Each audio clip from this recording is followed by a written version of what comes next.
अस्सलाम वालेकुम व्यूअर्स, मैं हूं Tauqeer Hussain. Viewers, educated generation 2058 के 11वें पॉइंट के साथ आपके सामने हूं।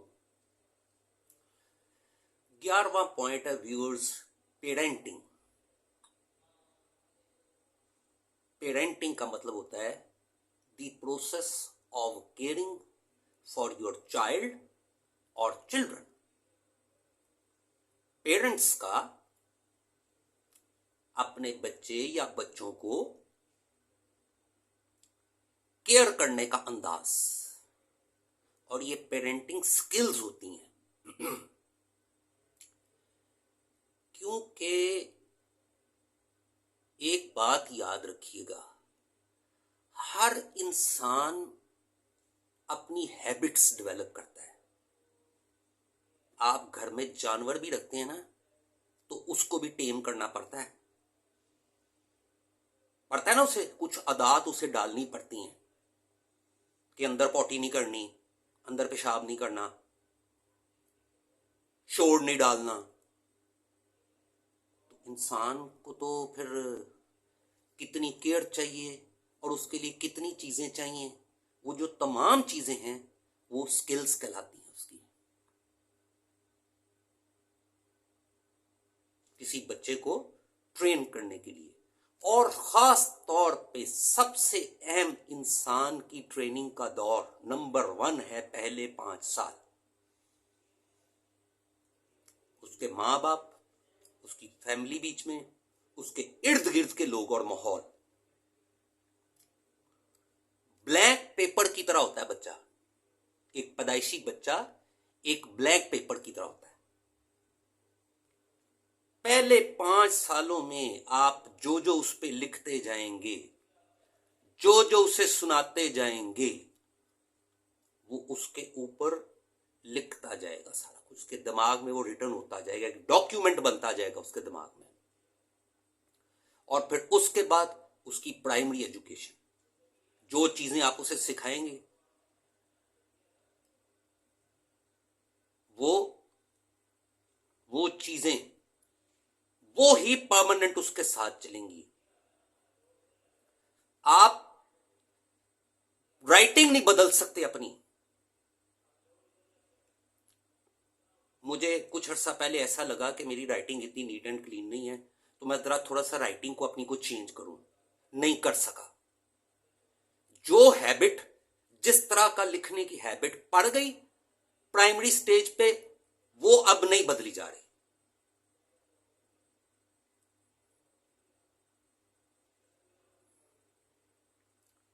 ये इतनी इंपॉर्टेंट दौर है ये प्राइमरी, उसके बाद फिर सेकेंडरी।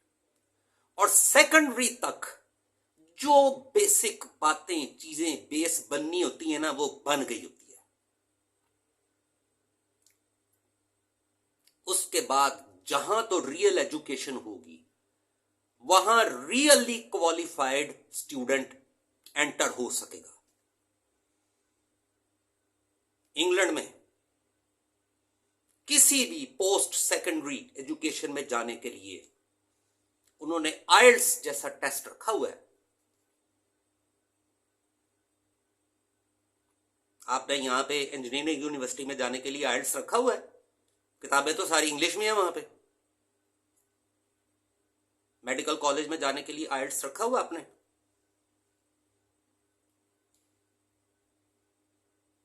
जो आपने वो एंट्री टेस्ट रखा हुआ है ना, जिसमें वो इंग्लिश की जो चीजें हैं एंट्री टेस्ट में, वो आइल्स का 1% नहीं है।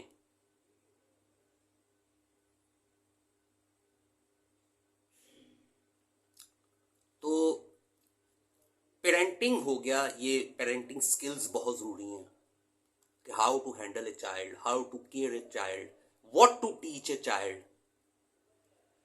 और उसमें अब ये देखें, मैं सारी बातें आपको इंटरलिंक्ड बता रहा हूं। मैं आपको इसके प्रैक्टिकल प्रूफ भी कुछ दूंगा।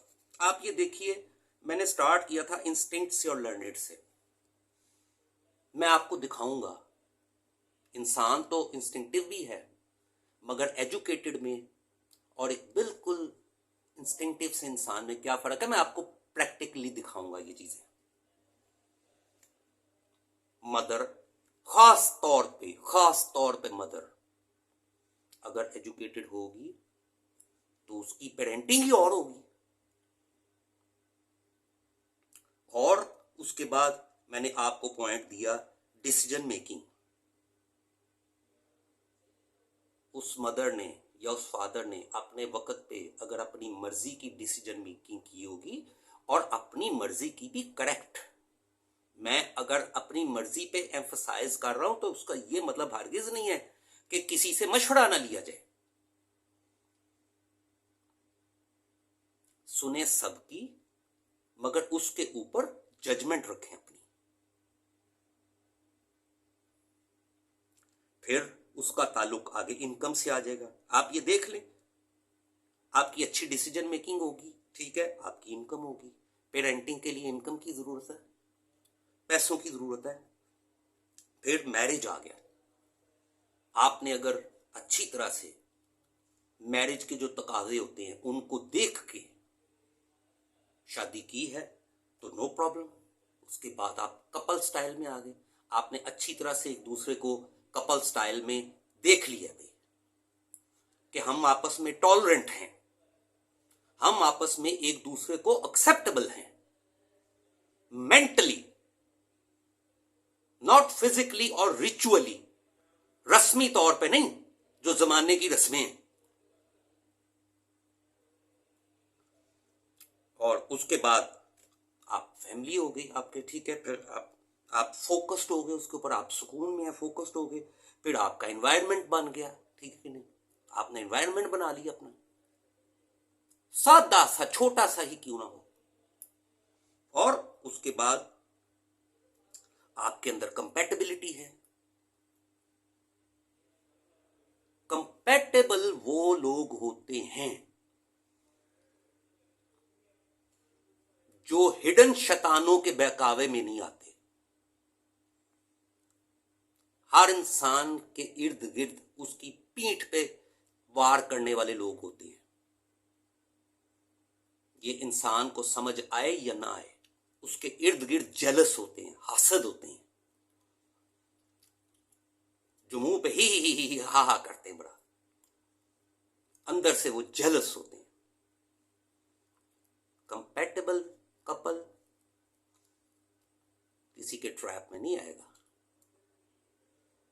किसी के बातों में नहीं आएगा, किसी इनकॉम्पिटेंट बंदे को अपना वकील नहीं बनने देगा, अपने मामले की वकालत नहीं करने देगा इनकॉम्पिटेंट बंदे को।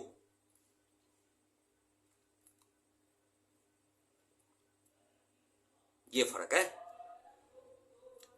तो एक आम सा सादा सा अनएजुकेटेड सा बंदा, उसको मसला हो गया, उसको खींच के गांव में जाके पंचायत के आगे ले जाते हैं। वहां जो चौधरी साहब हुक्म सुना देते हैं, वो चौधरी साहब ही माई बाप है वहां पे। माई बाप ने जो कह दिया सो कह दिया, खत्म बात।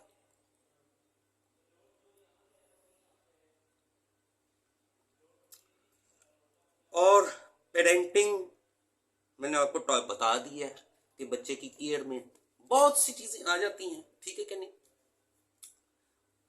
बहुत से पेरेंटिंग में नफ्सियाती मामलात होते हैं, बच्चों की छोटी छोटी ख्वाहिशें पूरी करना है, ठीक है कि नहीं, जिनसे उनके अंदर कॉन्फिडेंस बिल्डिंग होती है।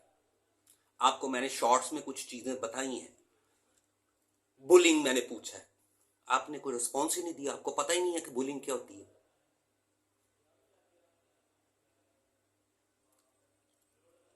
ठीक है।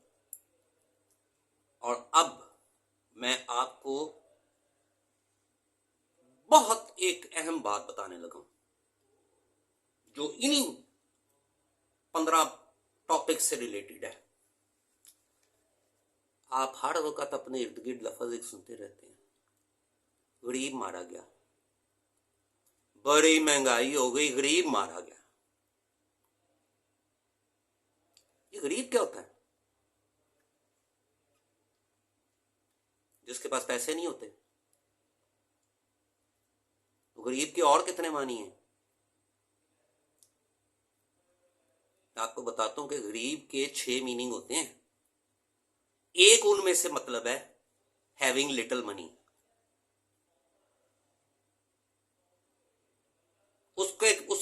और मीनिंग है, और वो क्या है? हैविंग नो स्किल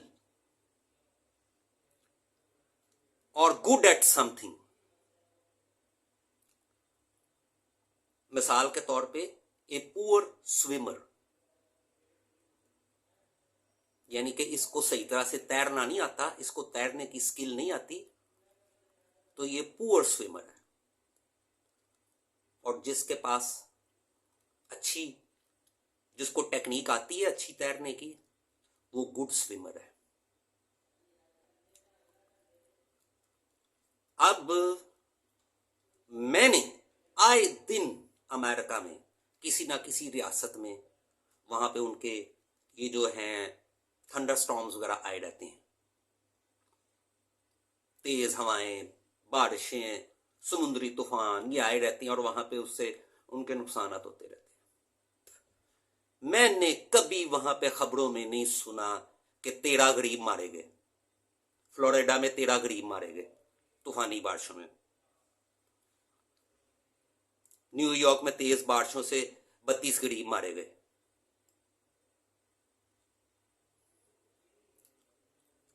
ये गरीब का वर्ड आपको मिलेगा ही उन कंट्रीज में, और ये एक खास मकसद के लिए स्लोगन बन गया हुआ है। ये स्लोगन ये इस्तेमाल हो रहा है बहुत ज्यादा। ये आपको उन कंट्रीज में मिलेगा जहां रियल एजुकेशन नहीं है। मैंने आपको बता दी है कि एजुकेशन एक फेक होती है, एक रियल होती है। आपकी आंखें बंद करके पेपर टका टक टका टक टका टक चेक हुए हैं, ये कोई क्वालिफिकेशन नहीं है।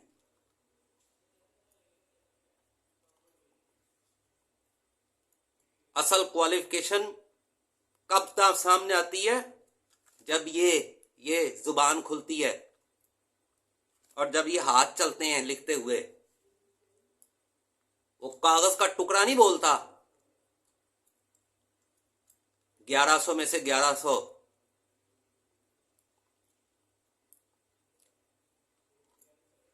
तो पुअर किसको कहते हैं? आप ये देखें, गरीब किसको कहते हैं? वो खुदा का खौफ करें। अल्लाह ताला की जात ने जिस इंसान को खुद कहा है कि मैंने इसे अशरफुल मखलूकात बनाया है, अल्लाह ताला की अनगिनत मखलूकात है, उन अनगिनत मखलूकात में से उसने हमको अशरफ बना दिया है, तो हम गरीब कैसे हुए?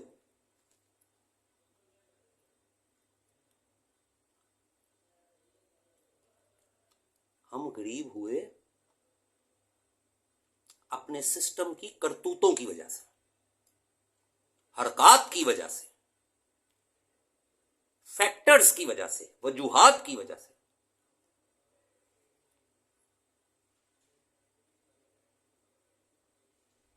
ठीक है, तो इसके ऊपर मैं पॉवर्टी के ऊपर पूरी डिटेल बनाऊंगा, और जो अपने आप को मुंह से कहते हैं गरीब, आपको उनके मुंह से सुनवाऊंगा।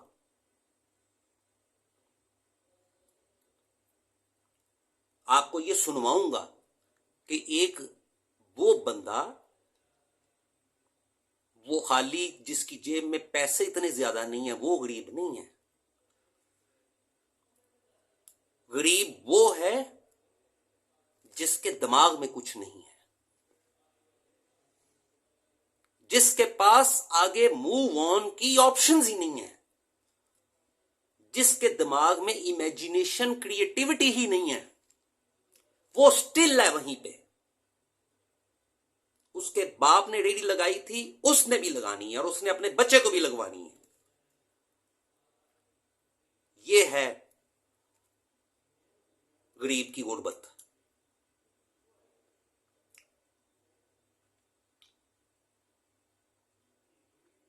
मिलते हैं अगले पॉइंट के साथ। Thank you.